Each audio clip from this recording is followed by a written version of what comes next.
Tsohon mataimakin shugaban ƙasar Najeriya Atiku Abubakar ya ƙara jaddada cewa har yanzu shi kan bai yadda ya faɗi zaben da aka gudanar na shugaban ƙasa ba.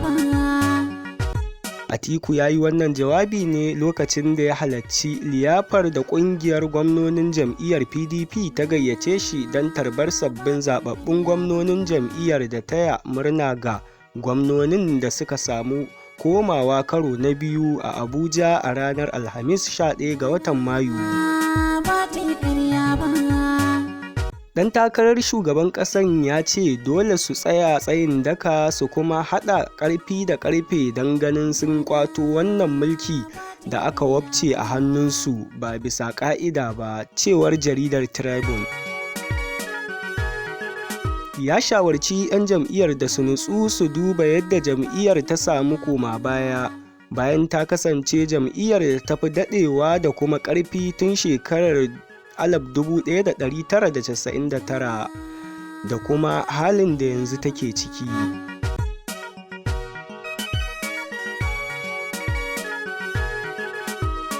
Nan gaba irin wannan biki ya kamata ku sanar mana da wuri saboda mu samu lokacin da za mu tattauna matsalolin jam'iyyarmu da yadda za a shawo kansu.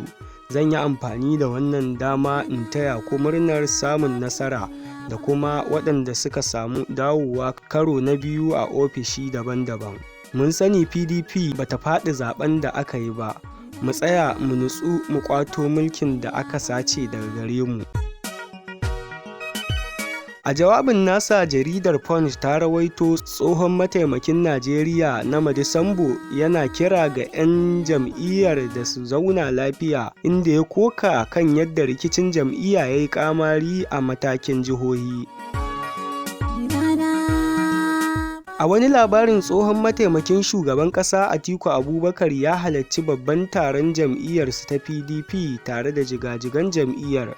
Rahoton ya tabbatar cewa gwamnonin da yawa sun dira wurin taron da wuri, waɗanda suka hada da gwamnan Edo Godwin Obaseki, takwararsa na Taraba Darius Ishaku da Ahmadu Fintiri na Adamawa. A nan kuma shugaban shiyar Bauchi na hukumar kiyaye afkuwar haɗura ta ƙasa Mr. Yusuf Abdullahi ya yi kira da a sanya dokokin shari'ar musulunci wajen hukunta masu karya dokokin tuƙi. Abdullahi ya dai wannan kira ne a lokacin da yake zantawa da kamfanin dillancin labaran Najeriya NAN ranar Alhamis a Bauchi, jaridar Punch ta wallafa. Ya ce dokokin da aka tanadar don hukunta masu karya ƙa'idojin tuƙi sun yi sauƙi da yawa, a saboda haka ne yake ganin buƙatar a shigo da dokokin shari'a ciki. Ya bayyana cewa hakan zai taimaka wajen sanya direbobi su riƙa mutunta ƙa'idojin tuƙi da kuma yin tuƙin kamar yadda ya kamata. Ya kuma ce dokokin za su sa a rage samun yawaitar munanan haɗura da ake samu a titunanmu sakamakon tuƙin ganganci.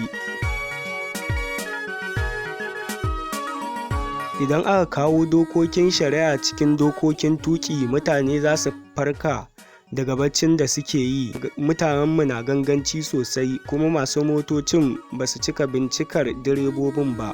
Idan ba dokokin shari'a aka sanya a cikin dokan tuƙi ba, da yawa daga cikin direbobi za su ci gaba da tuƙi yadda suka ga dama.